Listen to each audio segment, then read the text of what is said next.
Tatay Digong is really a political chess master. Naalala nyo nung buhay pa si Miriam Defensor nang sinabihan niya si Harry Roque.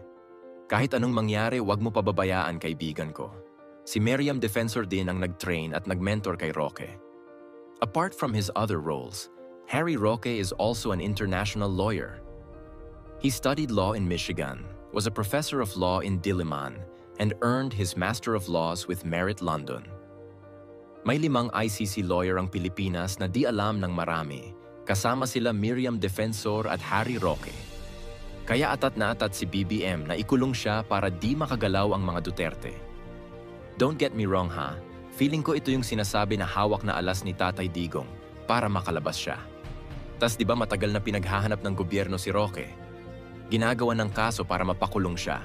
Kaso mas matalino si Tatay Digong kaya he makes sure is safety si Roque. After niya bumaba sa pwesto, pinaalis niya pa ibang bansa. Kung magpakita man si Roque sa media, through video call rajud. Tas ngayon si Harry Roque biglang lumabas sa Netherlands kasi ngayon lang natin nalaman na ICC lawyer pala siya. Ano kaya nararamdaman ni BBM ngayon na bigla na lang lumabas si Roque sa ICC? Ang galing maglaro ni Tatay Digong, no? Alam niya kasi mangyayari ito. Ang advance mag-isip, ang galing maglaro ng patahimik lang, check mate. Pinadetective na pud atong atake ro na.